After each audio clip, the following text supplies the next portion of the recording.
Welcome to Small Business Connections TV. I'm Vivian Ryan, and today we have a very special guest, Colleen Harkin, who's going to talk to us about her journey through business. Welcome, Colleen. Hi, thank you, Vivian. So tell us a little bit about yourself, Colleen. You've worked in education, you've run successful businesses. Could you talk to us a little bit about your history and how you came to establish your own digital agency, or digital company rather? So my background's in education. I started off as a classroom teacher and I did additional studies. I have a master's degree in education and worked as an education consultant, and then I overseas as well. And then when I came back, I moved into IT as a result of having completed my master's in just-in-time learning. The focus was, and did that for a couple of years working in business development and project management. And an opportunity arose and I went out on my own and had a team of designers and developers, coders, who came with me, and we sort of hit the ground running and we built bespoke databases and widgets and animations and graphic works. Yeah. So education is quite different to the digital environment, I would have thought. So how did that opportunity arise for you? So we basically had clients who, one business was sort of splitting up, and there was a group of clients who preferred what we were doing. And the opportunity, they sort of said, if you go out on your own, if you set this up, we will give you your first project effectively. And so I kind of thought, you know, I'd been wanting to go down that path. My master's had been in the issue of just-in-time information. So what does that actually mean, just-in-time information? Well, it's sort of, we do it all the time now, but 20 years ago, it was a brand new concept of only giving the information when someone is ready to receive it, or a person can sort of click their fingers and say, I want to do that now. I mean, the internet was really quite new, and you know, now everything we do is just in time. But at the time, it was quite a radical sort of different way of presenting information.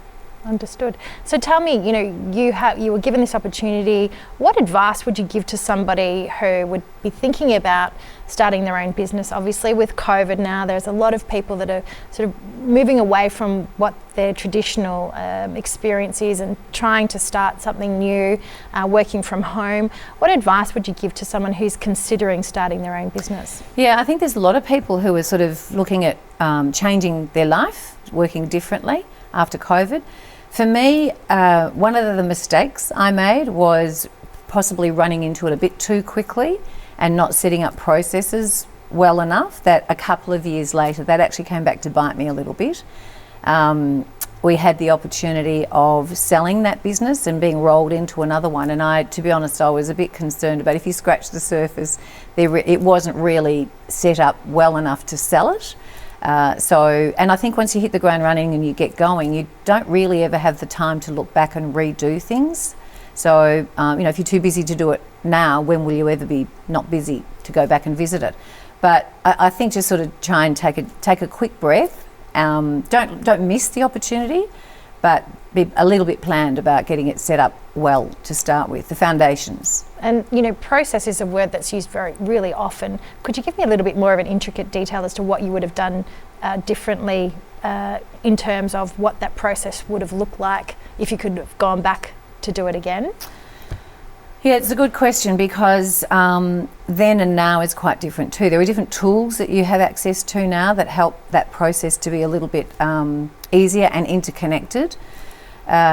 And that's another thing, is in terms of the money that you spend setting things up, there's an easier and quicker pathway that you can do now. But most definitely, communications of projects working through and costings, keeping what we call project creep out of the way, because explain that to me. I love where this is going. Right. As a business owner myself. Talk to me about it. Yeah, so I mean, a client sort of says to you, can you build me this? And you say sure, and then you get on the way, and then actually understanding that you've got a really clear definition of what that request was, and because the extra work is an extra cost, and making sure that the client understands that if we're going to change this, we can do anything for you. But where in that brief and where in that financial agreement did that fit in? So, you know, project creep is a significant problem in a lot of areas, a lot of issues. And so to set that up from the outset so that there isn't any disparity between the actual, invoicing dollar versus, the time and resources spent, would you suggest setting that up out at the outset within a very much so. framework? I mean that's a fundamental really in any project development, is making sure that there's very crystal clear understanding about what the brief is, how it's going to be delivered, and what the end result costs. So yeah, most definitely. That's. I don't think that's unusual for anyone to understand, but it's very easy to actually unintentionally move away from it, because a lot of the time, especially in a small business, you're sort of trying to please, and you want the work, and it's hand to mouth quite often. So you're kind of like, oh, it's only a little bit of extra work, but you do that often enough, and you can send yourself broke.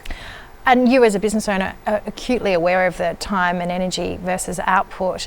What would you say to those people who are looking to staff accordingly, and how would you try and prevent that from happening with the staffing involvement, and if they're project managing as well? Yeah. Look, I started off with contractors, which meant that in the initial stages I didn't have that financial exposure, but you still have the issue of making sure that the project can pay the contractors, but you don't have that permanent overhead initially. And I was really lucky. I had amazing people and an incredible team that I still have contact with now, that sort of that worked around graphic designers and programmers and things.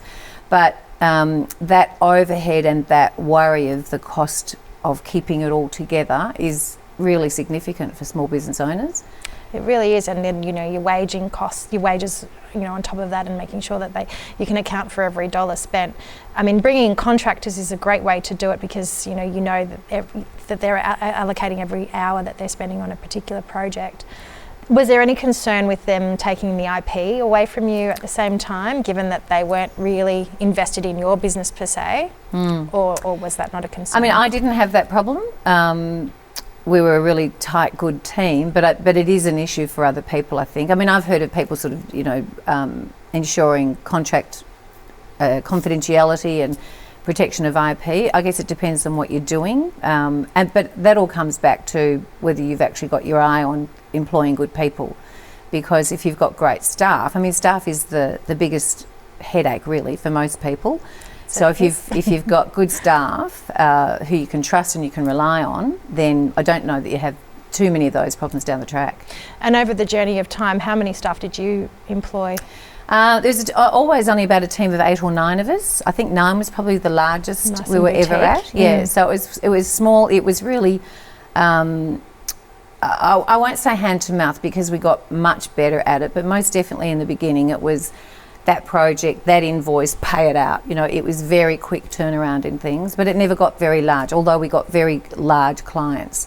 International corporations like Motorola and Nike and ExxonMobil, and so we had really large, big names, but we were a tight little team of people. And in terms of cultural value, did you give consideration to that when you were recruiting staff, and how did you hang on to that particular value base within your business? Because I think a lot of the times business owners actually, they're built around their personality and the way that they interact and the way they engage with, clients and customers. So how did you indoctrinate that down and filter that down through the business? I think every business has a different culture, because it comes from the person who owns it or who runs it, sort of thing. So that's very much part of a person's energy and personality and value set. And most people will employ people who are a little bit like them, and hopefully better than them. And so that energy and that sort of ambience permeates through a small business. And I think that's when sometimes small businesses don't go so well, when there's a cog in the wheel that doesn't fit in. You do have to protect your own. It's like a family. A small business is more like a family. So that cultural aspect is really important. And how do you keep that alive? If you're in business now, how would you keep that value base alive? Is it through incentives? Is it through recognition? Is it through staff days? What advice would you Glass of champagne? Yeah. On a Friday? Yeah, but I'm being quite serious. Everybody has to be financially rewarded for the job that they're doing, but it's not always money that makes the difference. It's actually recognising a great job in people and publicly acknowledging that, sort of saying to the team, Joe Bloggs did an amazing job on this, and spreading the word and the positive reinforcement for people. It's not always money that makes people feel valued. And is that a question that you ask them directly when you have one-on-ones with them? Would you determine their motivational indicators through a one-on-one conversation, because it's not always easy to read. I mean, as you said, we often model our behaviours on other people and things that draw us. I mean, I like public recognition, but somebody who's introverted may not appreciate that. So what advice would you give to someone in order to try and extract that out? Yeah, well, for somebody like me, I wouldn't have too many very introverted people in my team, because that probably wouldn't just gel together, because I'm a bit loud and a bit boisterous and a bit disrespectful. My kind of girl. but for others, and I think that comes back to who you employ and how well you know them. I mean, in a small team, you get to know each other quite well. So I don't see it as being an interview type arrangement of, you get to know people's lives. I mean, if someone's saving for a house, giving them a pat on the back is great, but maybe the financial reward is actually what they prefer. But that's sort of respecting each other's spaces and actually caring about that person, really knowing where they're up to in their life, what matters for them. But I don't see it as being an interview. It's more an ethos within the culture. And so, talking about culture now, and given the whole work from home movement, which has been great on so many levels, but also creates a level of disjointment within the family, the teams.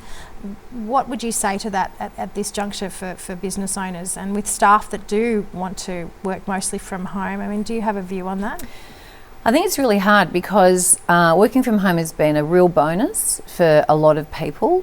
Having the flexibility, I think, has changed the way people work and talk.